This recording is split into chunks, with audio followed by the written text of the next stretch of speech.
Hello mga ka-DIY! May panibagong episode na naman ako ng DIY balloon decoration. Halos every year ko na itong ginagawa tuwing magbe-birthday yung pamangking kong si Tracy. Kaya panoorin mo itong vlog hanggang dulo kasi ipapakita ko kung paano ko to ginawa at kung saan ko nabili yung mga materials na ginamit ko dito. Panigurado kung makakatulong itong vlog na to kung nagbabalak kang mag-decor sa murang halaga.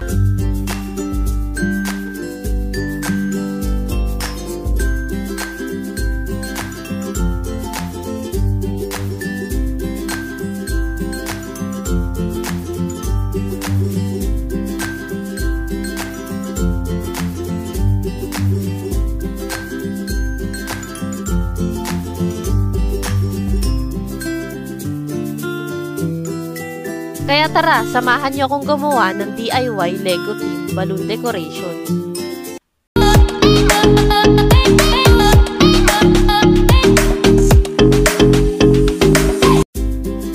2 days bago yung birthday, ito yung una kong ginawa, yung mga Lego letters. Karton lang yung ginamit ko dito. Medyo mahal kasi yung illustration board pero mas maganda sana yun. Yung Lego letters na ginawa ko ay may height na 20 inches at lapad na 16 inches. Kaya hanap na kayo ng karton na kasya yung ganong sukat. Pagkatapos ko masukat ang 20 by 16, naglagay naman ako ng grid lines. Hinati ko yung 20 inches sa 4, kaya may 4 na 5 inches. Pati yung 16 inches, hinati ko sa 4, kaya may 4 na 4 inches. Mas nadadalian kasi ako maglagay ng letters kapag may grid. Kahit nasa pagdodrawing para makita ko kung pantay ba yung ginagawa ko. Kapag nahati-hati nyo na, ganito yung magiging itsura ng grid. At ito na yung magiging guide ko sa paglagay ng letters. Yung una kong ginawa ay yung letter T. Sa lahat ng letters, ganito lang yung ginawa ko at pagkatapos nyo maukit yung letter, ikakat nyo na ito gamit ang cutter. Kung wala naman kayong cutter, pwede naman kayong gumamit ng gunting. Paulit-ulit lang yung gagawin yung proseso hanggang matapos nyo lahat ng letters nung pangalan ng gagawa nyo ng decoration. At kada letters, gagawa kayo ng tig-2 kopya. Kasi ilalagay yan sa harap at likod ng Lego letters. Buti na lang medyo madadali yung mga letters na natapat sa pangalan ni Tracy. Kaya hindi ako ganong nahirapan. At mabuti na lang din 5 letra lang yung pangalan niya. At pag natapos nyo na, ganito yung magiging itsura. Partner yung bawat letters at dapat parehas sila ng sukat. Kasi kung hindi, may hirapan kayo idikit ito sa susunod na proseso. Ngayon naman, maglalagay tayo ng karton para dito sa gilid ng Lego letters. Ito yung magdudugtong dun sa 2 letters na ginawa natin kanina. Ang lapad naman ng karton na ito ay 4 inches. Ikakabit natin ito mamaya dito sa gilid ng letters kagaya nito. At para mamaya, dire-diretso na yung pagdidikit ko. Naggupit na ako ng maraming karton na may sukat na 4 inches. Kaya mas maganda naka-ready na talaga lahat ng mga ididikit mo. Yung ginamit kong pandikit dito sa karton ay glue stick. Dahil nasira yung glue gun ko, ininit ko na lang yung glue stick sa kandila. Bago ako magdikit, pinalambot ko muna itong karton. Nilukot ko ito para mas madali kong maikabit sa curved part ng mga letters. Tulad nitong letter R, di ba parang pabilog yung gilid niya? Kaya para mas mabilis nyo itong maikabit, palambutin nyo muna yung mga karton. At pagkatapos nun, pwede na kayo magsimulang magdikit. Mas madali sana kung may glue gun. Kaso wala na akong time bumili kaya okay na rin naman ito. Maayos pa rin naman yung naging resulta ng pagdidikit.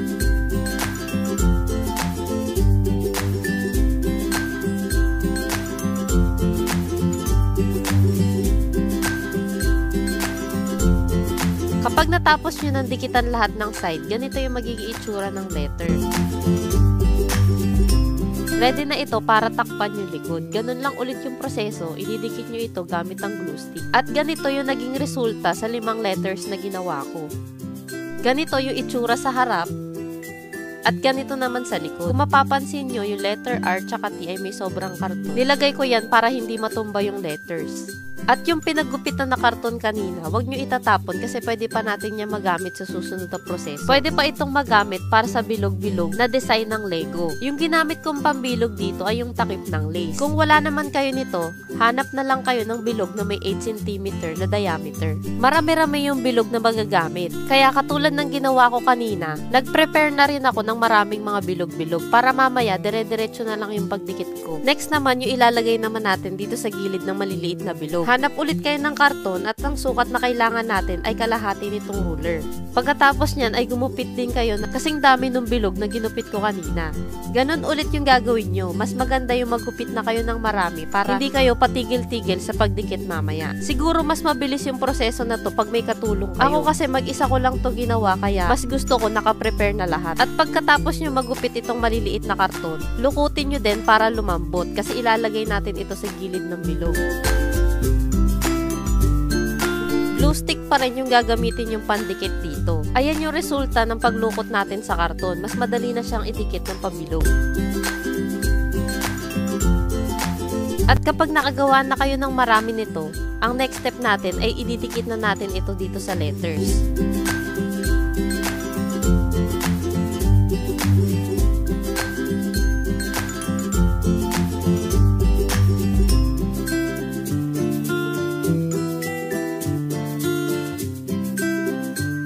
At ganito na yung magiging itsura kapag nalagyan nyo na lahat.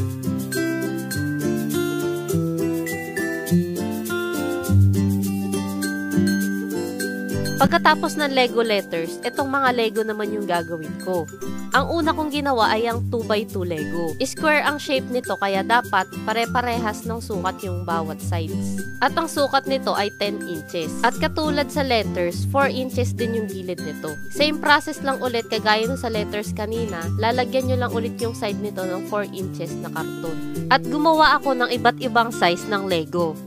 Ilalagay ko na lang dito yung bawat sukat ng Lego. Gumawa nga pala ako ng 5 piraso nito. Para partner sa 5 letters ni Tracy. Pwede nyo namang gawing tigda-dalawa nito para mas marami yung Lego.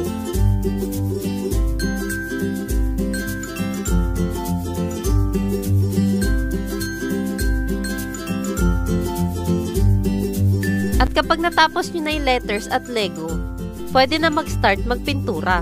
Yung una ko talagang plano, kartolina na lang yung ibabalot ko sa mga letters. Pero nung nakita ko yung presyo, napakamahal na pala ng kartolina ngayon, dati 5 piso lang. Kaya naghanap ako ng hardware at nagtanong kung magkano yung presyo ng mga pintura ngayon. At nakita ko na mas tipid yung paggamit ng pintura at mas madali pang magkulay ng mga letters. Yung pinakamaliit na pintura ay 60 pesos lang yung nabili ko. 5 kulay yung pinili ko. Red, yellow, orange, green, at blue. At yung ginawa kong pagpintura dito by partner. Isa para sa Lego letters at isa naman para sa Lego. At kapag natapos nyo ng lahat, ito na yung magiging itsura. Ito yung reason bakit 2 days bago yung birthday ko ito ginawa. Kasi kailangan pa nating patuyuin yung mga pintura. At kinabukasan bago yung araw ng birthday, pinatungan ko pa ito ng second layer na pintura para mas maganda. Dahil 3 years old na si Tracy, nag-ukit din ako dito ng number 3 sa isang buong puting kartolina. Ginaya ko lang yung number 3 dito sa picture na ito. At pagkatapos nyo gupitin, idikit nyo ito sa itim na kartolina. At gupitin nyo din yung itim na kartolina gaya nito. At ganun ulit pagkatapos nyo magupit, ididikit nyo naman ito sa dilaw na kartolina. Ganito kasi yung combination ng Lego na sinunod lang natin kagaya ng sa picture. Gumawa rin ako ng Lego man. Ito naman yung picture na pinagayahan ko. Kagaya nung ginawa ko kanina sa mga letters, gumawa muna ako ng grid para mas madaling i-drawing yung Lego man. At pagkatapos ay gugupitin nyo na ito para mapinturahan naman. Gumawa nga pala ako ng 2 Lego man. Ito na naman yung favorite part ko, magpintura. Gamit na gamit talaga yung pintura kaya worth it talagang pintura na lang yung binili ko.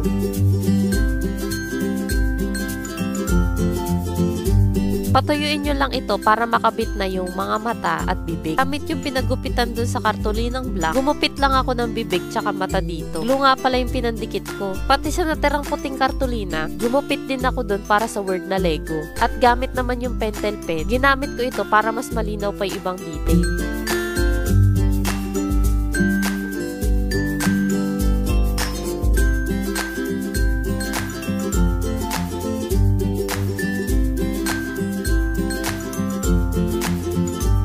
Kaso parang nakulangan pa ako kaya nilagyan ko ito ng ngipin at puti sa mata.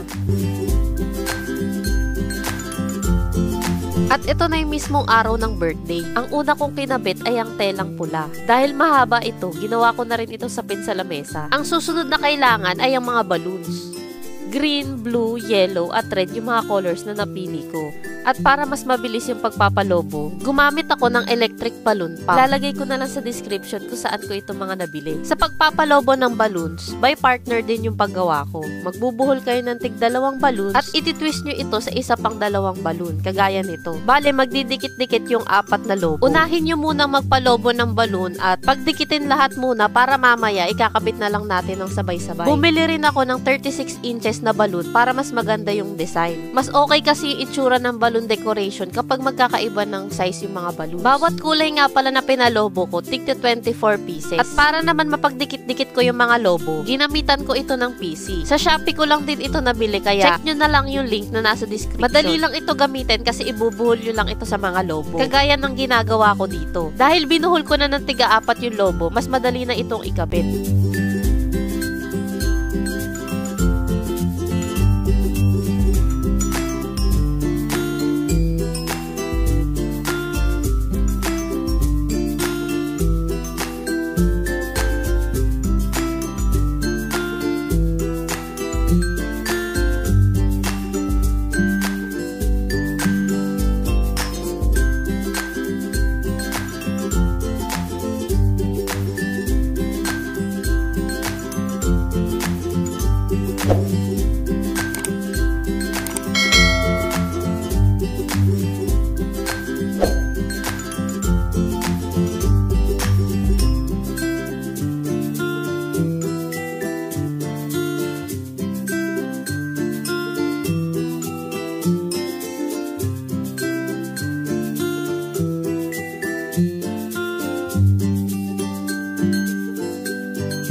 Kapag natapos yun na magkabit ng lobo, ang next naman, yung banner naman yung nilagay ko. Sa Shopee lang din ito nabili. At maganda kasi pwede mo ipasama yung name ng may birthday. Kagaya nito, may nakalagay na Tracy. Kaso naisip ko parang sobrang dami na nung Tracy, kaya tinanggal ko na lang ito.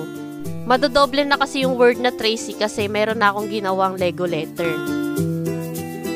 Dito ko na lang sa harap pinesto yung mga Lego letters. Nakakatuwa kasi talagang bumagay dito sa decoration ko. At nandito pa si birthday boy kasi tuwang-tuwa siya sa mga letters na nilalagay ko. Hindi nakakapagod sa mismong araw kasi yung lobo na lang naman yung nilagay ko dito. Yung telang pula at banner. Yung mga ibang nilagay ko na dito, yung mga nakaraang araw ko pa ginawa. Kagaya nitong Lego Man, tsaka yung mga design na Lego.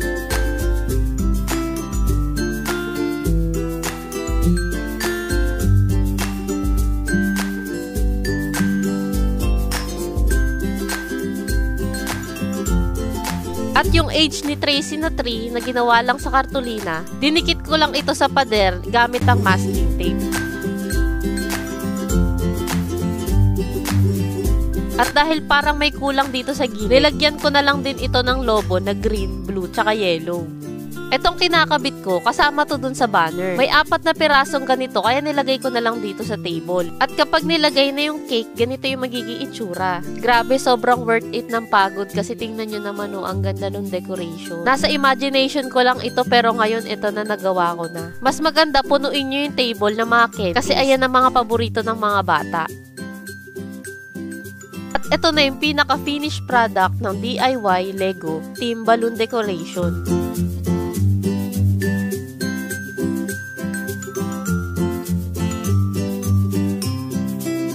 Happy birthday, Tracy! Grabe, lumalaki ka na dito sa vlog ko. Yung unang vlog na ginawa ko, binyag mo pa lang, pero ngayon 3 years old ka na. Grabe, sobrang pogi ng pamangkin ko. Sa future, makikita mo tong ginawa ni tita para sa'yo. Happy birthday, Tracy!